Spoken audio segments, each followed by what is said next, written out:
नाशिकमधून नागपूरमध्ये ओबीसी समाजाचा महामोर्चा आहे। मराठा आरक्षण जी.आर रद्द करण्याची मागणी करण्यात आली आहे।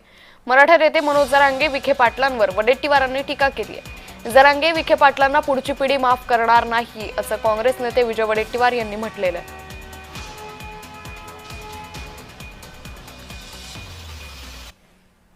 मंत्री छगन भुजबळ बोलतायत, थेट जाऊयात। पण याकडे मी त्यांचं लक्ष मात्र जे आहे वेधू इच्छितो। साहेब, कालच्या या सगळ्या भेटीमध्ये विखे पाटील हे असं बोलले की जेव्हा ओबीसीला आरक्षण दिलं गेलं त्यावेळेस मराठा समाजाने कुठलाही आरोप केला नाही किंवा विरोध केला नाही। ओबीसीच्या आरक्षणाला धक्का लागत नाहीये, त्यामुळे भुजबळ साहेबांनी असा विरोध करू नये अशा पद्धतीची प्रतिक्रिया दिली। हो, EWS जे दिलं ते खास मराठा समाज इथे पाटीदार पटेल गुजरातमध्ये, पुढे जाट वगैरे यांना समोर ठेवूनच ते आरक्षण दिलं होतं। आम्ही विरोध केला नाही।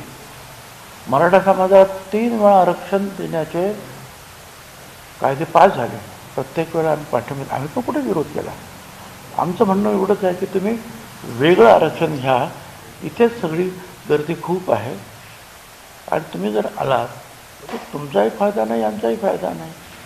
आता बोलताना ते आरक्षणात कसा धक्का लागत नाही? अहो, खोटी सर्टिफिकेट जे आहेत घेत आहेत एका दिवसामध्ये। आता मी तुम्हाला पहिल्यांदा दाखवतो पाहिजे तुम्हाला, सकाळी अर्ज केलं आणि संध्याकाळी सर्टिफिकेट हातात, कसा धक्का लागत नाही? तुम्ही काल पाहिलं, कुणबी समाजाचा मोठा मोर्चा आझाद मैदानला आला। ते खरे कुणबी, त्यांनी सुद्धा विरोध केला, सक्त विरोध, की आमच्यामध्ये हे चुकीचे कुणबी जे आहेत भरले जात आहेत, आमचा याला विरोध आहे।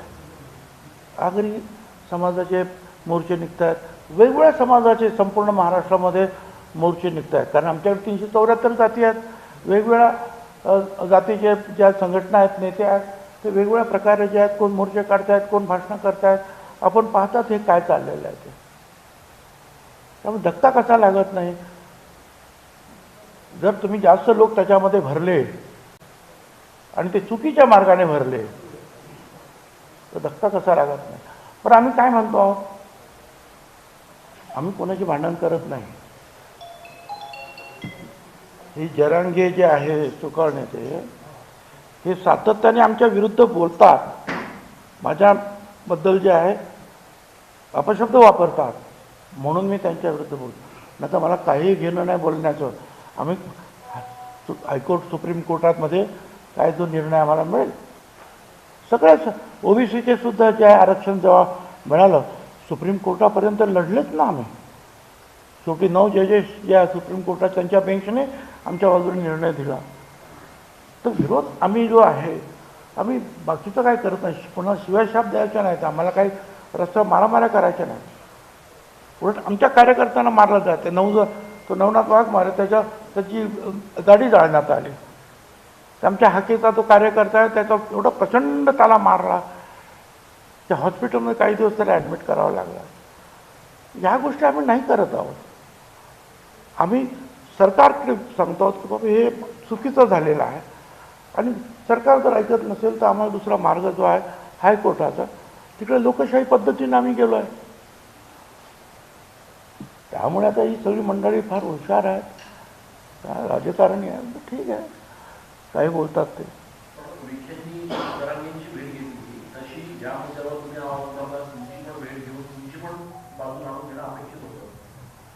कोणाची?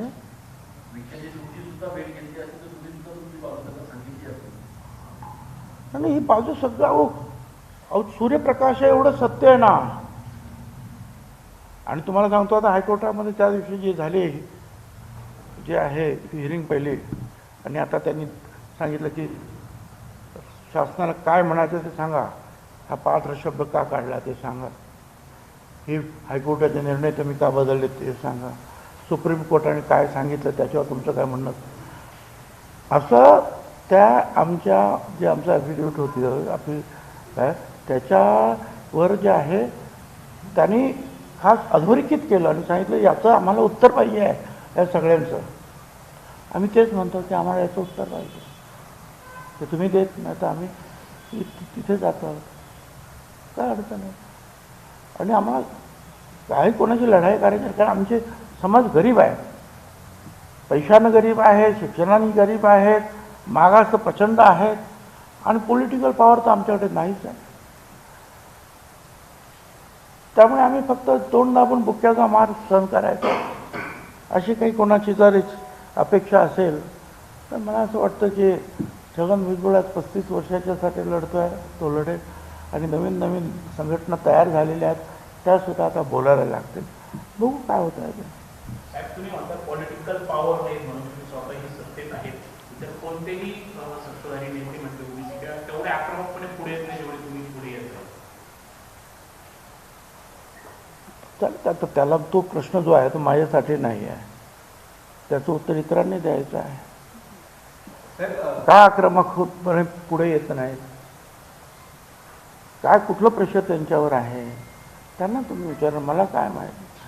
मी तर आपलं तयार आहे बाबा, काय असेल ते मी हे सगळं आहे बोलतो आहे आणि 35 वर्ष लढतो आहे. काय व्हायचं असेल ते होईल माझं. साहेब, बाबासाहेब पाटील जे आहेत सहकार मंत्री, त्यांनी असं म्हटलंय की लोकांना कर्जमाफीचा नाद लागलाय, कर्जमाफी होऊन शेतकऱ्यांना कर्जमाफीचा नाद लागलाय असं सहकार मंत्री बाबासाहेब पाटील म्हटलंय. वादग्रस्त विधान त्यांनी केलं.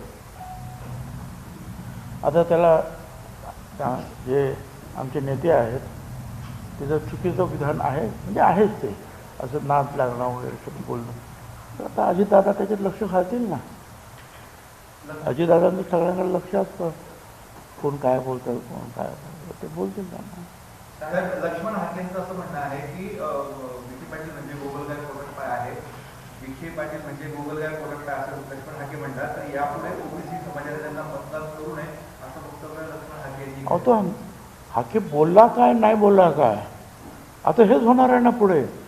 मी आता मगाशी जे सांगितलं की सगळ्या ओबीसीच्या मनामध्ये जो एक प्रकारचा संदेह निर्माण होतो आहे, काय आमच्या मंत्रिमंडळाच्या बाबतीमध्ये, आमच्या सरकारच्या बाबतीमध्ये, त्या पक्षांच्या बाबतीमध्ये. आता ते आम्ही किती काही सांगितलं आणि नाही सांगितलं तरी काय होणार आहे, ते जे आहे समजणे वालों को इशारा काफी आहे. साहेब, 17 तारखेला मोर्चा परत होणार आहे, जो मागे रद्द करण्यात आला होता, की हा मोर्चा कसा असणार आहे, कोण कोण सहभागी असणार, हा मोर्चा नक्की कसा असं आहे की हा मोर्चा जो आहे हा महात्मा फुले समता परिषदेने आयोजित केलेला सकल ओबीसी समाजाचा मोर्चा आहे.